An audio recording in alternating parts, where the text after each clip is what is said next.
vamos a entregar. Por lo tanto, va a tener relación con el precio. Debemos de establecer cuál es el término de comercio exterior que debemos utilizar, la norma Incoterms marca registrada 2010, definir el lugar de entrega y además establecer si logramos entregar descuentos o no, o vendemos tal vez a precio neto. Hay que tomar en cuenta también las condiciones de pago, y es que realmente en las condiciones de pago estas siempre se van a basar en el grado de confianza que existe entre el comprador y el vendedor. No lo conozco al comprador y le puedo decir, oye, ¿qué te parece si me pagas adelantado? Me haces una transferencia y una vez que yo verifico que el dinero ingresado a mis cuentas, programo la fecha de embarque de la mercadería. Me podría decir tal vez no. ¿Qué te parece mejor al contado? Perfecto, trabajamos lo que es la cobranza documentaria a través de nuestras entidades financieras en el mercado internacional y de esa forma nos va a hacer el pago de la factura para que le entreguen los documentos y de esa manera pueda retirar su mercadería de su aduana. O tal vez podríamos utilizar una carta de crédito. ¿Qué tipo de carta de crédito se acomoda para nuestros productos? Una carta de crédito irrevocable, confirmada, pagadera a la vista, stand-by, actual, con cláusula roja, con cláusula verde, rotativa. ¿Qué tipo de carta de crédito podríamos utilizar? Y lógicamente esto nos va a poder permitir de alguna manera obtener cierto financiamiento, cierto apalancamiento financiero por parte de las entidades. Podríamos vender también con letras. Tan difundido está que, carambas, venta con factura diferida o venta con letras, finalmente esos documentos los puedo comercializar en el mercado. Se está desarrollando todo un programa con respecto al factoring. Entonces podríamos desarrollar ahí la comercialización del producto y obtener dinero mucho más rápido. Tenemos opciones para lograr ese dinero o cualquier otra modalidad de pago que nosotros consideremos necesaria. Y realmente, dependiendo de los estilos, las formas como se trabaja en cada mercado, habrá que tomar decisiones al respecto. Dentro de las condiciones generales de la venta, tendremos que tomar en cuenta el tipo de envase, el empaque y el embalaje a utilizar. El cliente nos va a enviar las descripciones. Vía electrónica nos envía. O nos lo puede mandar vía courier en algún dispositivo electrónico, cuando es muy pesado el archivo. Pero de todas maneras nos manda las características técnicas con respecto a colores, formas del envasado, diseños que debe tener. Y antes de mandar a hacer cualquier tipo de envase, cualquier tipo de etiquetado, cualquier tipo de handcart que nos pida el comprador, antes de mandarlo a hacer, busquen siempre la aprobación de este cliente. Es decir, desarrollan ustedes una muestra, se la envían por vía courier al comprador y el comprador tiene que regresarla firmada. Si nos firma realmente esa muestra, entonces hagámosla con la mayor confianza. No supongamos nada, porque por más que nosotros a simple vista veamos que los colores son casi los mismos, ese casi lo mismo no funciona en comercio exterior. O es igual o lo devuelven. Entonces evitemos ese problema de devolución. Las especificaciones técnicas del producto se tienen que quedar claramente establecidas. Todos los productos no son iguales. Todos los productos tienen características diferentes. Por más que hablemos de algún tipo de producto, ese producto tiene características diferentes a otros.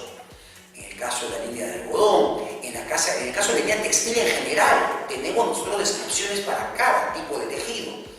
En el mismo caso de las frutas, ¿no? Vemos melones con carnosidad naranja, melones con carnosidad verde, y es que realmente el cliente nos va a decir finalmente qué es lo que quiere. Entonces tenemos que tener mucho cuidado en el momento de establecer las especificaciones técnicas y no salirnos de las medidas.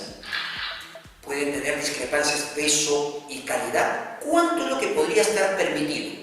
¿Más, menos 3%? ¿Más, menos 5%? Cero. Depende del comprador para poder tomar la decisión de lo que se va a trabajar. Hay que identificar siempre cuál es el lugar de salida de la mercadería y el lugar de llegada. Porque en función de eso, dependiendo de quién corresponda, tendrá que contratar 1. Flete, 2. Seguro, o 3. Podría estar haciendo un seguimiento a la carga. Porque hay que tener informado al cliente qué es está sucediendo con la mercadería, por dónde va, cuánto tiempo se demora, cuánto tiempo falta, porque muchas veces nuestros compradores están ansiosos de que nos compran para campañas. La variedad de oferta generalmente se da en días calendarios y eso depende de cada uno. Si yo quiero que la validez de oferta sea de 15 días, perfecto, 30 días, cada uno decide realmente dependiendo a cuáles pueden llegar a ser las variaciones de costos que existan en el mercado. Variaciones del tipo de cambio, nos proyectamos para ver hasta qué momento nos protegemos y según eso podemos hacer una proyección de cuántos días podría durar esa validez de la oferta. La fecha de embarque. Esta fecha de embarque siempre está relacionada con la forma de pago, porque en función de la forma de pago yo puedo estar programando mi fecha de embarque. Y además, cuando nosotros establecemos la famosa fecha de embarque, nunca es recomendable establecer fecha exacta. Mejor dicho, no le puedo decir a mi comprador el día 10 estoy embarcando la mercadería. Lo que tengo que hacer es jugar con rangos de fechas, es decir, primera semana del mes, segunda semana, cuarta semana, primera quincena, segunda quincena. ¿Y por qué? Las naves se retrasan mucho en este tránsito internacional. Y a veces ese retraso de naves puede ser perjudicial para nosotros porque nos podrían aplicar algunas penalidades y no podemos jugar con esas penalidades. Se permiten envíos parciales. Muchas veces el comprador nos hace un pedido para entregarlo en 2, 3 o 4 partes. Entonces nos está diciendo que le entreguemos de esa manera, nos permite envíos parciales. Y aquí es recomendable tener una carta de crédito rotativa para que pueda ser ejecutada en cada una de las partes que nosotros entregamos.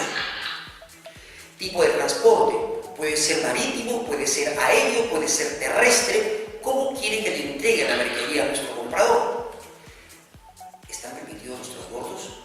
Y es que realmente muchas veces para poder llegar a un mercado determinado no podemos llegar de manera directa y tenemos que hacer transbordo. El transbordo es un riesgo adicional y como es un riesgo adicional hay que estar protegidos. Notificar a la compañía de seguros sobre este transbordo como riesgo adicional. Si nosotros no lo hemos notificado podríamos correr, valga la redundancia, muchos riesgos de no pago de esa mercadería. Últimamente se estila algo importante. Ante las estafas que hay en el mercado internacional, los importadores de alguna forma buscan protegerse. Es decir, quiero yo saber de que el producto que me están enviando es el que he pedido, que tiene las características técnicas que yo he solicitado.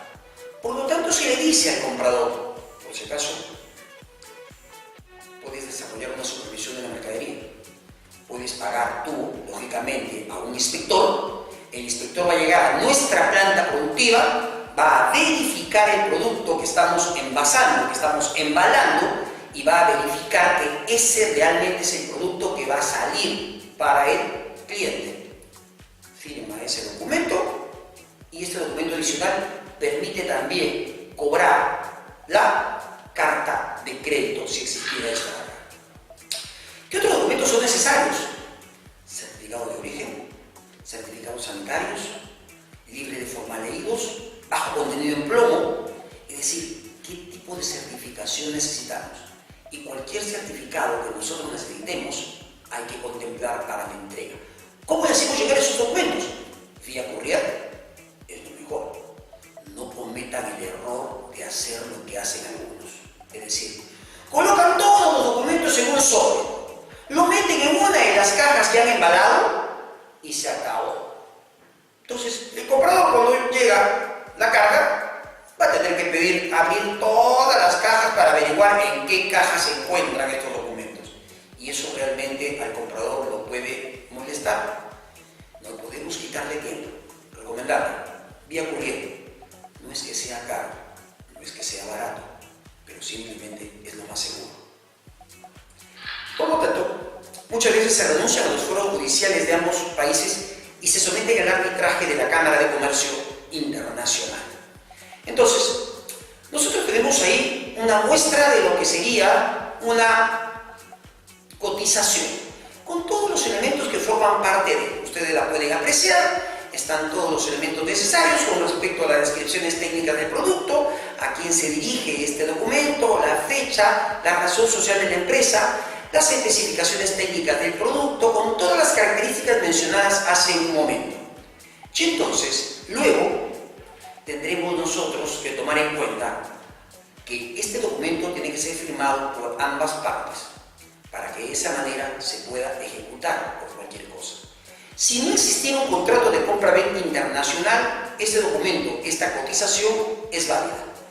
Lo único que lo diferencia con un contrato de compra-venta internacional es la transferencia de la propiedad del bien, ¿correcto?